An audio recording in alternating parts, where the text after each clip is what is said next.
Bismillahirrahmanirrahim. Assalamu alaikum. I welcome all of you once again on this channel.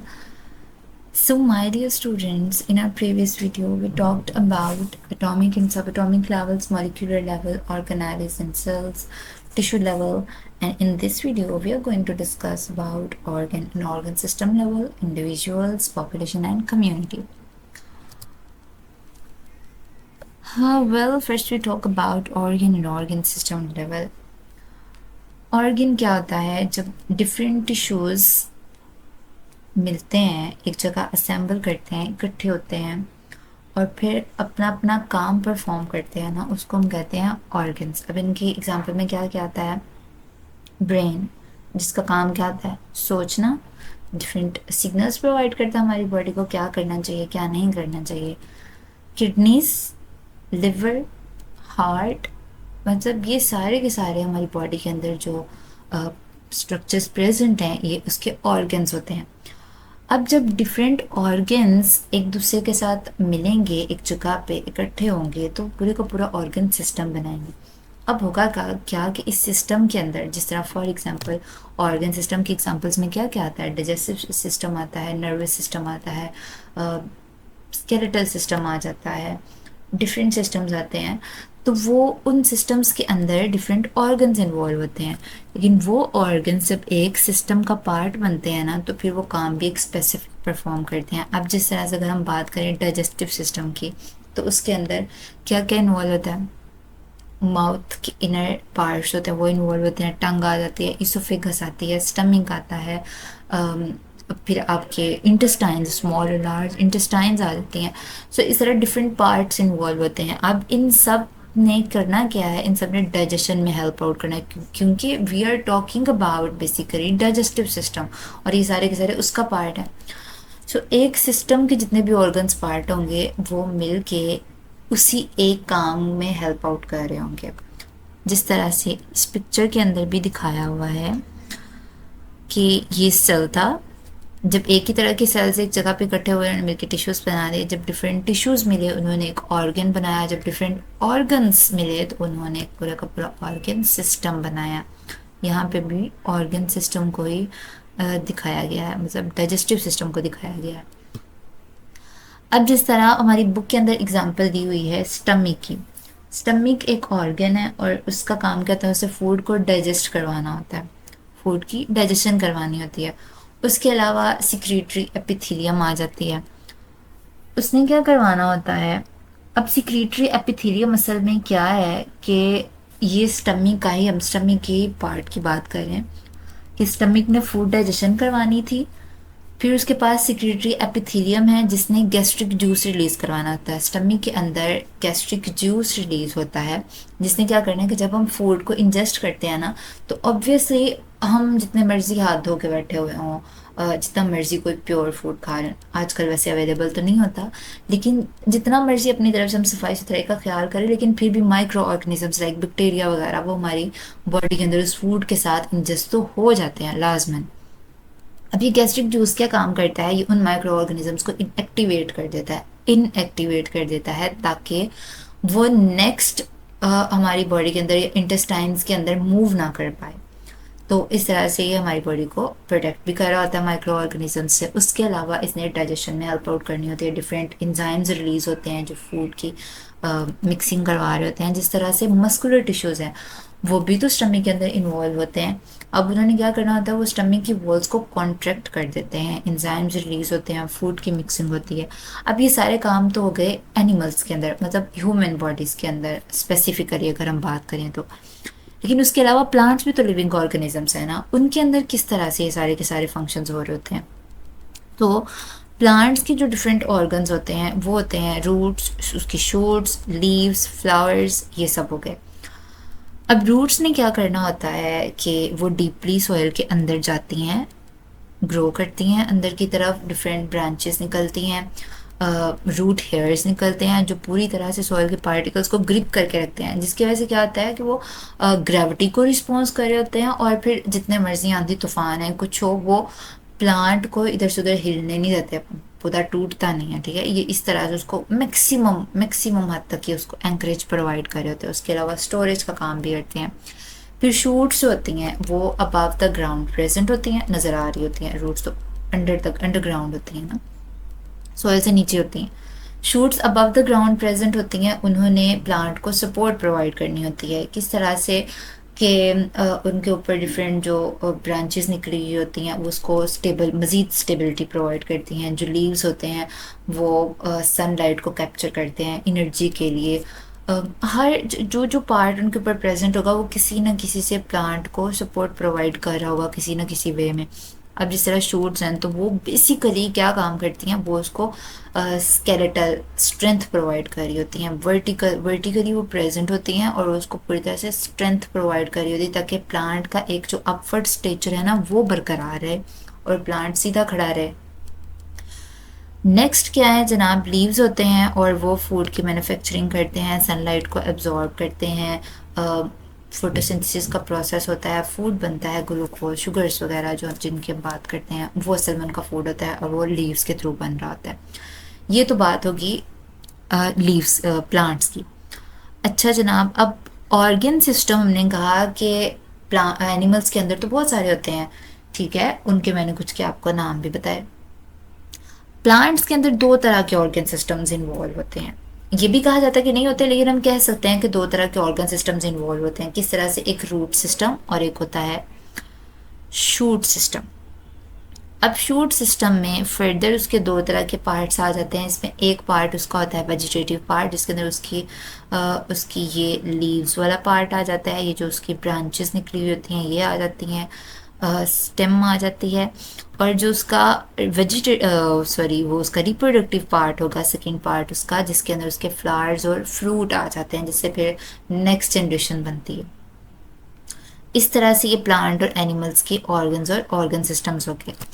Next हम बात करते हैं कि एक इंडिविजुअल किस तरह से बनता है। प्लांट्स के अंदर मुख्तलिफ ऑर्गन्स और ऑर्गन सिस्टम्स, किसी एनिमल्स में या प्लांट्स में, दोनों में किसी में भी, जब डिफरेंट ऑर्गन्स और मुख्तलिफ किस्म के ऑर्गन सिस्टम्स असेंबल होते हैं, एक जगह इकट्ठे होते हैं, तो एक पूरे का पूरा इंडिविजुअल पैदा होता है, इंडिविजुअल वजूद में आता है, एक पूरे का पूरा ऑर्गेनिज्म बनता है। अच्छा, अब इन्होंने फंक्शंस, डिफरेंट फंक्शंस पर परफॉर्म करने होते हैं, बहुत सारे प्रोसेसेस करने होते हैं, मुख्तलिफ किस्म की एक्टिविटीज़ परफॉर्म करनी होती हैं और ये सारी की सारी आपस में कोऑर्डिनेट कर रही होती हैं। अच्छा, मिसाल के तौर पर अगर हम बात करें कि कोऑर्डिनेशन किस तरह से होती है, तो अपनी बुक को अगर हम फॉलो करें तो उसके अंदर एग्जांपल दी हुई है कि अगर कोई इंसान है वो बहुत ज़्यादा एक्सरसाइज करता है, हार्ड एक्सरसाइज करता है, वो कोई बहुत एक्टिविटीज़ है कि परफॉर्म कर रहा है जो वो बहुत स्पीडली कर रहा होता है, या उसमें उसकी बहुत ज़्यादा एनर्जी यूटिलाइज हो रही होती है, वो असल में उसकी हार्ड एक्सरसाइज होती है। उसमें आपकी उसमें वॉकिंग भी आ सकती है, उसमें जॉगिंग आ सकती है, स्विमिंग, तो कोई भी एक्सरसाइज। उसके अलावा जब आप बहुत तेज़ी से भागते हो या स्टेयर्स पे भी आपने नोट किया होगा, जब आप चढ़ते उतरते हो तो आपकी हार्ट बीट बहुत ज़्यादा तेज़ हो जाती है। मूवमेंट तो हो रही होती है आपकी बॉडी की, जिसके अंदर आपके मसल्स इन्वॉल्व होते हैं जो मूवमेंट करवा रहे होते हैं आपकी बॉडी को, आपके मसल्स को मूव करवा रहे होते हैं, आपको हेल्प कर रहे होते हैं वो एक्सरसाइज करने में, वो सब तो हो रहा होता है। लेकिन उसके साथ क्या होता है कि आपकी हार्ट बीट बहुत ज़्यादा तेज़ हो जाती है, आपका सांस फूलना शुरू हो जाता है, आपका रेस्पिरेशन रेट बहुत ज़्यादा हो जाता है। फिर क्या है कि अब ऑब्वियसली वो एक्सरसाइज जितनी हैवी होगी उसके अंदर एनर्जी उतनी यूटिलाइज होगी, ऑक्सीजन का आप उतना यूज़ कर रहे होगे, कार्बन डाइऑक्साइड उतनी ही रिलीज हो रही होगी। तो क्या होगा कि लंग्स को मज़ीद ऑक्सीजन भी तो चाहिए होगी ना, कि आप फर्दर वो एक्टिविटी ज़्यादा अच्छे से एफिशिएंटली परफॉर्म कर सको। तो इसलिए ये रेस्पिरेशन रेट और हार्ट रेट बहुत ज़्यादा इंक्रीज़ कर जाते हैं। अच्छा जनाब, ये तो बात होगी कि इंसानों के अंदर क्या आता है। इसके अलावा अगर हम बात करें प्लांट्स की, तो उसके अंदर भी तो एक्टिविटीज़ परफॉर्म हो रही होती हैं। एट अ टाइम क्या हो रहा होता है कि जिस तरह रूट्स अपना काम परफॉर्म कर रहे होते हैं, शूट्स अपना काम परफॉर्म कर रही होती हैं, लीव्स अपना काम परफॉर्म कर रहे होते हैं, फूड की प्रोडक्शन कर रहे होते हैं। उसके अलावा जब फूड की प्रोडक्शन होगी तो ऑब्वियसली उसके अंदर ग्रोथ और डेवलपमेंट के प्रोसेसेस भी हो रहे होंगे। बहुत सारे प्रोसेसेस एट अ टाइम ही इसके अंदर भी हो रहे होते हैं। तो इस तरह हर काम जो एक दूसरे के साथ कोऑर्डिनेट कर रहा होता है, ठीक है। अब ये तो हो गया पूरा का पूरा इंडिविजुअल। जब ये इंडिविजुअल्स मिलते हैं ना, तो ग्रुप ऑफ इंडिविजुअल्स को या ग्रुप ऑफ लिविंग ऑर्गेनिजम्स को जिसमें सेम तरह की स्पीशीज़ इन्वॉल्व होती हैं, जब वो एक ही जगह पर रहेंगे, एक ही टाइम पर रहेंगे, तो उससे जो लेवल बनेगा उसको हम कहेंगे पॉपुलेशन। एग्जैक्ट इसकी डेफिनेशन क्या है? Group of living organisms of the same species located at the same place at the same time. ठीक है, एक ही तरह के स्पीशीज के ग्रुप्स है, एक ही तरह के स्पीशीज के अंदर जो लिविंग ऑर्गेनिजम्स हैं उनकी जब ग्रुपिंग एक ही जगह पे एक ही टाइम पे होगी तो उसको कहेंगे पॉपुलेशन। मिसाल के तौर पर जैसे किसी फील्ड के अंदर बहुत सारे राइस का जो फील्ड थी था उसके अंदर रैट्स होंगे, तो वो सारी की सारी पॉपुलेशन रैट्स की होगी। जिस तरह एक आपकी बायोलॉजी की क्लास के अंदर जितने भी स्टूडेंट्स बैठे हुए हैं वो सारी एक स्टूडेंट्स की पॉपुलेशन वहाँ पे होगी। ठीक है, तो इस तरह से सेम स्पीशीज़ की पॉपुलेशन होती है जब वो एक ही जगह पे एक ही टाइम पे इकट्ठे होते हैं। उसके अलावा भी बहुत सारी एग्जांपल आप कर सकते हैं। उसके अलावा क्या है कि पॉपुलेशन के ना डिफरेंट एट्रीब्यूट्स होते हैं, डिफरेंट प्रॉपर्टीज़ होती हैं, करेक्टरिस्टिक्स होती हैं या क्वालिटीज़ जिनको कह सकते हैं। उनके अंदर पहली क्या लिखी हुई है? Gene frequency. उसमें क्या है कि फॉर एग्ज़ाम्पल अगर कोई 100 की पॉपुलेशन थी, 100 स्पीशीज लिविंग ऑर्गेनिजम्स रह रहे थे उस पॉपुलेशन के अंदर, तो उनके अंदर अगर हम बात करें कि 20 ऐसे थे ह्यूमन बींग्स जिन जो कि टंग रोलिंग कर सकते थे। अब ये काम हर बंदा नहीं कर सकता, बहुत चंद लोगों के अंदर ये करेक्टरिस्टिक पाई जाती है और वो बंदे बड़े यूनिक होते हैं। तो वो जो 20 होंगे ना वो असल में उस वो जीन फ्रीक्वेंसी होगी उस जगह की, उस पॉपुलेशन की।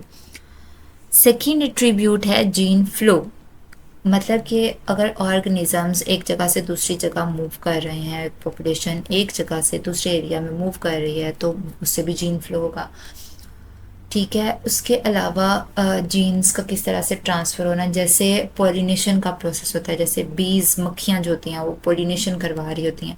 अब एबायोटिक फैक्टर्स भी इसके अंदर इन्वॉल्व हो जाते हैं, जिस तरह हवा चलेगी, पोलन्स एक जगह से दूसरी जगह पे किसी एक फ्लावर पे थे और वो किसी दूसरे प्लांट पे जाके जाके रुक जाएंगे, उस पे जाके लग जाएंगे, तो उससे क्या होगा, वो एक तरफ की जीन, एक प्लांट की जीन दूसरे प्लांट पे ट्रांसफ़र हो जाएगी। इस तरह से भी जीन फ्लो होता है।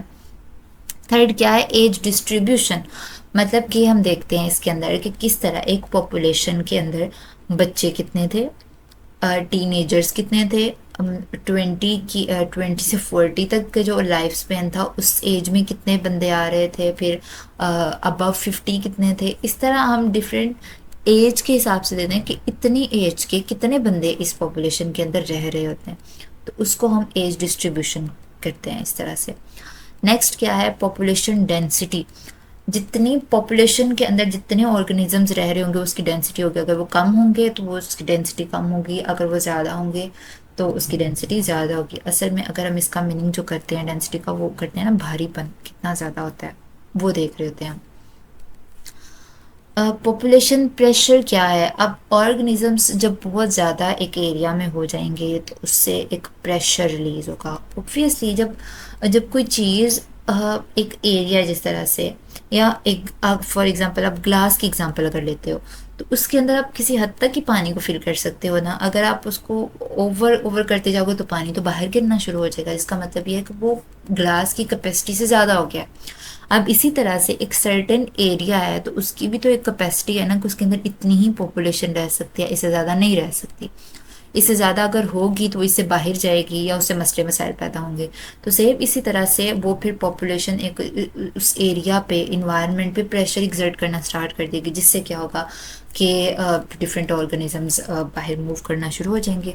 फिर ये भी हो सकता है कि कुछ एक्सटिंक्ट कर जाए वहाँ पे रहते हुए, या जिस तरह से हम देखते हैं कि जब एक एरिया था जहाँ पे जंगल थे बहुत ज़्यादा, अब वो जंगल या वहाँ पे जो दरख्त थे उस जंगल में, वो अगर एक कैपेसिटी से बहुत ज़्यादा हो जाएंगे, बहुत ज़्यादा ग्रो करने स्टार्ट हो जाएंगे, तो क्या होगा कि उनको फिर काटना पड़ेगा। एट द एंड हमें वहाँ पे डिफॉरेस्टेशन करनी पड़ेगी, हमें उन दरख्तों को काटना पड़ेगा, या किसी भी तरह से उस लैंड को हमें रिन्यू करना पड़ेगा, कुछ ना कुछ करना पड़ेगा। तो इस तरह से पॉपुलेशन जब किसी भी एरिया की उसकी कैपेसिटी से, उसके उस रीजन की कैपेबिलिटी से ज़्यादा हो जाएगी तो उसको हम कहेंगे पॉपुलेशन प्रेशर, क्योंकि वो इसमें प्रेशर स्ट्रेस रिलीज कर रहे होंगे। नेक्स्ट है जी कम्युनिटी। डिफरेंट स्पीशीज़ की पॉपुलेशंस, अब वो डिफरेंट स्पीशीज़ कौन सी हो सकती हैं, वो प्लांट्स की हो सकती हैं, वो एनिमल्स की हो सकती हैं। अब उन डिफरेंट स्पीशीज़ की पॉपुलेशंस जब एक ही हैबिटेट के अंदर रह रही होंगी तो उसको कहेंगे community. Populations of different species, either plants and animals, if they're living in the same habitat, they will form a community. हमारी बुक लिखती है कि communities are dynamic collections of organisms. किस तरह से डायनामिक कलेक्शंस है ये असल में की वर्ड है, इसके अंदर बहुत सारी बातें छुपी हुई हैं। अब वो लिखते हैं कि ए बायोटिक फैक्टर्स के चेंज होने की वजह से एक पॉपुलेशन इंक्रीज हो रही है तो दूसरी डिक्रीज हो सकती है, ये सारा कुछ हो सकता है। अब ये सारा कुछ किस तरह से होगा ये हमने देखना है। डायनामिक कलेक्शंस किस वजह से हैं कि जो स्पीशीज वहाँ पे रह रही हैं, प्लांट्स के एनिमल्स की जो भी स्पीशीज वहाँ पे रह रही हैं वो कोई फिक्स्ड एंटिटी तो नहीं है ना, वो वहाँ पे चेंज हो सकती हैं, वो किसी भी वजह से चेंज हो सकती हैं। जैसे कि कोई वहाँ स्पीशी है वो वहाँ से मूव आउट कर जाएगी तो वहाँ पे चेंज आएगा, कोई बाहर से अंदर अगर कोई स्पीशी आ रही है तो उससे भी चेंज आएगा। फिर और क्या हो सकता है कि किसी भी प्रॉब्लम की वजह से वहाँ पे अगर कोई स्पीशीज एक्सटिंक्ट कर जाती हैं तो ये भी एक चेंज है। तो ये एक कोई फिक्स्ड एंटिटी नहीं है, इसके अंदर चेंज आता रहता है, स्पीशीज की कॉम्पोजिशन चेंज होती रहती हैं। उसके अलावा क्या है कि स्पीशीज एक दूसरे के साथ इंटरेक्ट करती हैं डिफरेंट वेज के अंदर। डिफरेंट वेज कौन से होते हैं, जैसे कि प्रीडेशन है जिसके अंदर एक प्रीडेटर इन्वॉल्व होगा, मतलब शिकारी होगा, एक प्रे होगा जिसका असल में शिकार हो रहा होगा, तो ये फैक्टर इन्वॉल्व हो जाएगा। फिर उसके अलावा पैरासिटिज्म आ जाएगी, कमेंसरिज्म आएगी, म्यूचुअलिज्म आ जाएगी, कंपटीशन आ जाएगा। ये डिफरेंट इंटरेक्शंस हो सकते हैं। मैं आपको फर्दर बताती हूँ कि असल में ये सारे के सारे होते क्या हैं। अच्छा, अब ये इंटरेक्शंस की वजह, उसके अलावा ये भी हो सकता है कि एक ही जगह पे रहते रहते वक्त के साथ साथ कुछ चेंजेस आए और एवोल्यूशन होना स्टार्ट हो जाए उस जगह पे, तो भी चेंजेस आएंगे ऑब्वियसली।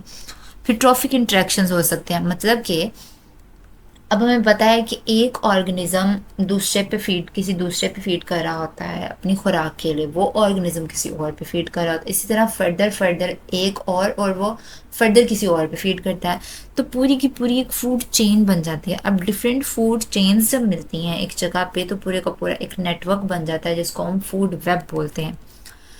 अब क्या होगा कि अगर फूड चेन को ही आप देख लो या फूड वेब को भी देखो तो उसके अंदर अगर एक भी ऑर्गेनिज्म को कुछ हो रहा है ना तो उससे क्या होगा, पूरी की पूरी फूड चेन, इनफैक्ट पूरे का पूरा फूड वेब चेंज हो जाएगा, क्योंकि उस वो ऑर्गेनिज्म किसी दूसरे पे फीड कर रहा है और फिर उस फूड वेब के अंदर उस ऑर्गेनिज्म पे भी कोई फीड कर रहा है, ठीक है, अपनी खुराक के लिए।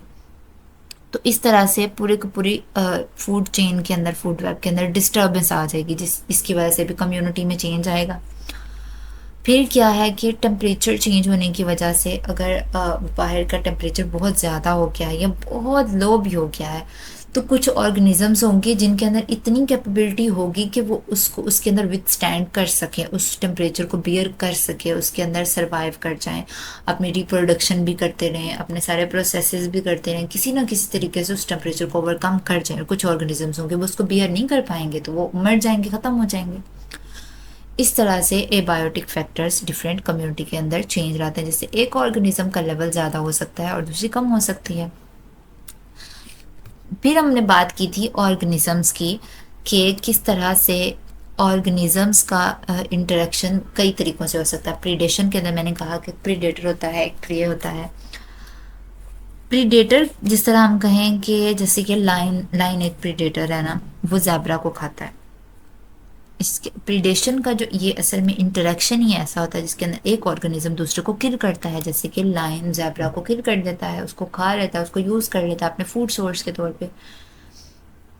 सेकेंड क्या है, पैरासिटिज्म है, जिसके अंदर एक ऑर्गेनिज्म को रहने के लिए एक होस्ट की ज़रूरत होती है ताकि उससे वो अपनी फूड भी ले सके, उससे वो अपना शेल्टर भी ले सके, और बदले में वो उसको नुकसान पहुंचाता है। खुद तो वो उससे फ़ायदा ले रहा होता है लेकिन बदले में उसको नुकसान पहुंचा रहा होता है।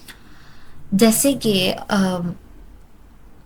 किसी बॉडी की अगर हम बात करें, जैसे डॉग्स के ऊपर अगर टिक्स रह रही हैं तो वो क्या करेंगी, वहां से उसको, उसके ब्लड को सक करती रहेंगी। अब खुद तो वो उससे फायदा ले रही हैं, लेकिन बदले में क्या होगा कि डॉग मुसलसल इरिटेशन में होगा, उसको तो सुकून नहीं मिल रहा, उसके लिए तो अनकंफर्टेबिलिटी वाली बात हो जाएगी। थर्ड इंटरेक्शन है यहाँ पे कमेंसरिज्म, जिसके अंदर एक स्पीशी फायदा उठा रही होती है और दूसरी किसी तरीके से भी इफेक्ट नहीं हो रही होती, ना उसको कोई फायदा होता है ना ही उसको कोई नुकसान हो रहा होता है। जैसे कि एपिफिटिक प्लांट्स होते हैं, वो ट्री ब्रांचेस पे ग्रो करते हैं। ये ऐसे प्लांट्स हैं जो ट्री ब्रांचेस पे ग्रो कर रहे होते हैं। अब क्या है इसके अंदर कि ये प्लांट्स अपनी सपोर्ट के लिए, अपनी ग्रोथ के लिए उन ट्रीज को यूज करते हैं, ये उनका फायदा है, लेकिन उन ट्री ब्रांचेस को कोई नुकसान नहीं पहुंच रहा होता उसकी वजह से, और कोई फायदा भी नहीं हो रहा होता, मतलब वो अनइफेक्टेड रहते हैं बिल्कुल। नेक्स्ट है जनाब म्यूचुअलिज्म, जिसके अंदर क्या आता है, दोनों के दोनों ऑर्गेनिजम्स एक दूसरे के साथ बहुत हेल्दी रिलेशन बना के रहते हैं। दोनों को फायदा हो रहा होता है, किसी को भी नुकसान नहीं होता। जैसे बीज जो होती हैं, मैंने पहले भी बात की, वो क्या करती हैं, वो फ्लावर्स की पोलिनेशन करवा रही होती हैं, फ्लावर्स की पोलिनेशन करवा रही होती हैं, जो कि उनकी रिप्रोडक्शन के लिए, उनकी न्यू जनरेशन के लिए बहुत ज़्यादा ज़रूरी चीज़ होती है। और बदले में उनसे नेक्टर ले रही होती हैं। फ्लावर्स को उन्होंने फ़ायदा दिया पोलिनेशन करवा के, और खुद उनसे अपना फूड लिया जो कि नेक्टर होता है, जिसको वो चूसती हैं असल में। फिर है जनाब एट लास्ट, यहाँ पर उन्होंने कंपटीशन की बात की हुई है। अब दो या ज़्यादा स्पीशीज़ जब इन्वॉल्व होंगी, सोर्स एक ही होगा, तो उनके दरमियान तो कंपटीशन बढ़ जाएगा। फिर किसी एक के हिस्से में भी पूरी की पूरी खुराक नहीं आ रही होगी, किसी को ज़्यादा मिल रही होगी, किसी को कम मिल रही होगी, और पॉसिबल है कि उनमें से किसी दोनों की भी या किसी की भी खुराक पूरी ही ना हो रही हो, तो इस तरह कंपटीशन इंक्रीज कर जाता है। ठीक है, तो इस तरह से ये डिफरेंट तरह के इंटरेक्शंस होते हैं ऑर्गेनिजम्स के अंदर। इन सब की वजह से भी कम्युनिटी के अंदर चेंजेस आते रहते हैं। वो चेंजेस किसी भी तरह से हो सकते हैं, वो फ़ायदेमंद भी हो सकते हैं, उनसे किसी को नुकसान भी हो सकता है, और पॉसिबल है कि कुछ स्पीशीज़ उनकी वजह से अनअफेक्टेड रहें। ये बात होगी कम्युनिटी की। अब यहाँ पे ही हमारी book in levels of biological organization की डिटेल जो है ना वो ख़त्म कर देती है। उसके बाद नेक्स्ट टॉपिक स्टार्ट हो जाता है, जिसको हम इंशाल्लाह नेक्स्ट वीडियो के अंदर कवर करेंगे। अब तक के लिए इस वीडियो के अंदर हमने लेवल्स ऑफ बायोलॉजिकल ऑर्गेनाइजेशन को ख़त्म किया है। Thank you very much, thanks for your patience, thanks for your listening. मिलते हैं इंशाल्लाह नेक्स्ट वीडियो के अंदर। तब तक के लिए आप लोग अपना ख्याल रखिएगा। Have a great day. अल्लाह हाफिज़।